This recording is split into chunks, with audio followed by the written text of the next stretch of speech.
నా చెరువులో శేషము మోసినట్లున్నాను. రారాజు దుర్యోధను పెళ్లి చేసుకున్నావనుకో 56 దేశములకు కీర్తన చేస్తుంది. ఇష్టమైనటువంటి కూడు పిల్లలతో సమానం.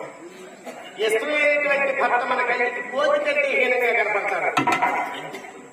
నేను నా పుట్టుకే సార్థక జన్మ, కామజన్మరాలైనటువంటి నేను కర్మజనుడైనటువంటి దుర్యోధను నేను వివాహం చేసుకోగలనమ్మా. అర్జునుడు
పరమ పవిత్రమైనటువంటి అగ్నికుండములో నీ వనర్చినటువంటి పుత్ర కామేష్టి యాగములో నేను అఘోరించనై నిత్య యవనవంతురాలై కన్యగా జన్మించినటువంటి నేను దేవతమైనటువంటి దాయలకు మత్సరము చేత పాండవులను మట్టు పెట్టించినటువంటి దుర్యోధనుడికి చెల్లెలు వివాహం చేసేది. మీ మాట వేయకుండా దుర్యోధను నేను పెళ్లి చేసుకుంటే ఏ విధంగా ఉంటుందో తెలుసా?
ఒక యజ్ఞం చేస్తాం.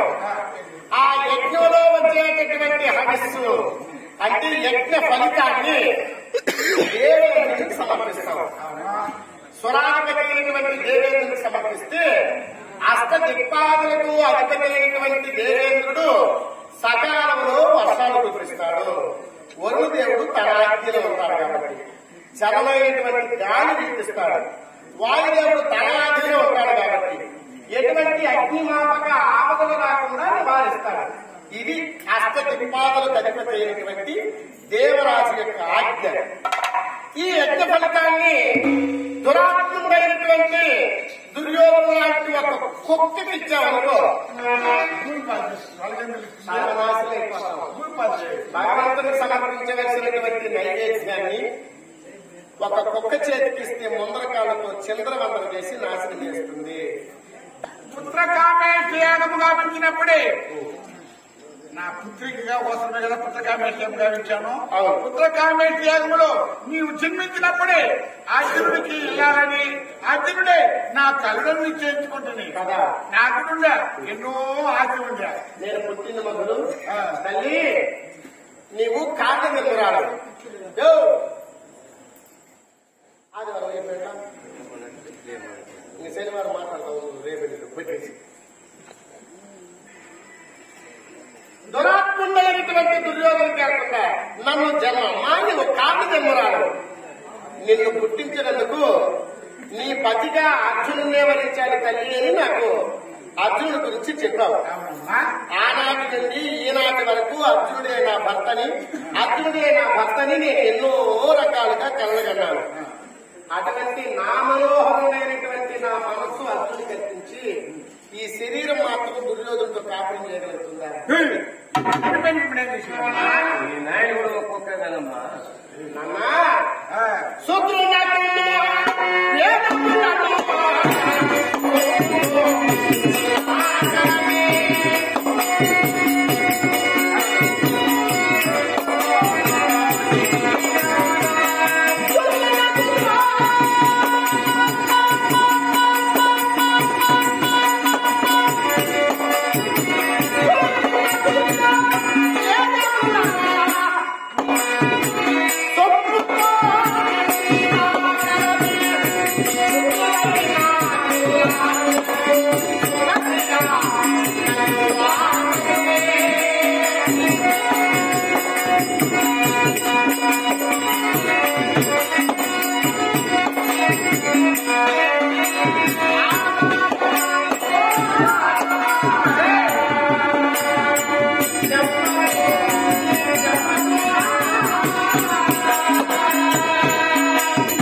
వేదాల యొక్క సారాంశాన్ని తెలుసుకున్నటువంటి వాడు ప్రపంచ విజేత కావలసినటువంటి అటువంటి వేదాలను ఒక సద్బ్రాహ్మణుని చేతికిస్తే దానిలోని సారాంశాన్ని చదివి పాప జన్మలకు వినిపించి ఆ సారాంశము చేత ప్రజలలో చైతన్యాన్ని పెంపొందిస్తాడు.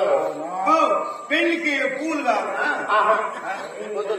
పాలపాకులు ఆకు ఒక్క వెంకాయలు కావాల్సినంత ఎర్ర కాడకూర తెల్లపాకులు అరకులు కాదు. మీరేం కట్టుకుంటారు? మీ చేతిలో ఏం కట్టుకుంటారు?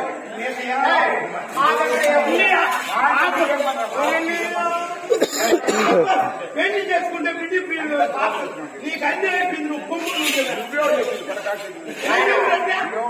నేను పెట్టుకున్నా మీకు మీ భార్యను కూతురు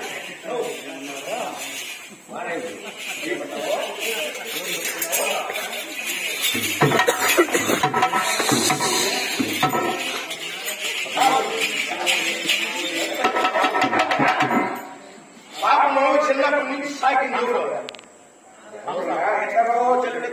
వాళ్ళంతా నిద్ర కూర్చున్నప్పుడు పాపకి ఏం కావాలని నేను చెప్పినప్పుడు అల్లా మంచిగా నా పక్కన పెట్టి ఏం చేసుకుంటాను నేను కాళ్ళు ముడియా ఆయన ఒప్పుకోలేదా? ఏం కాళ్ళు చెప్పుకున్నావు? ఏం దొర కొడుకు మాదిరిగా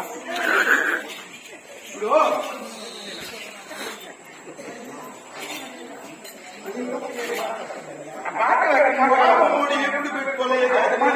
మాట్లాడే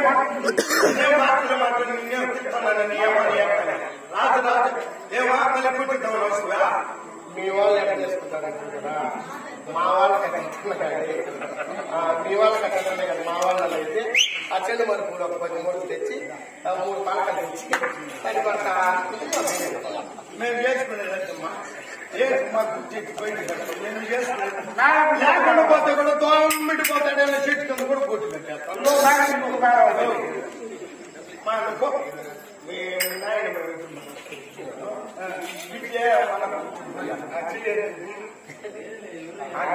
పాపం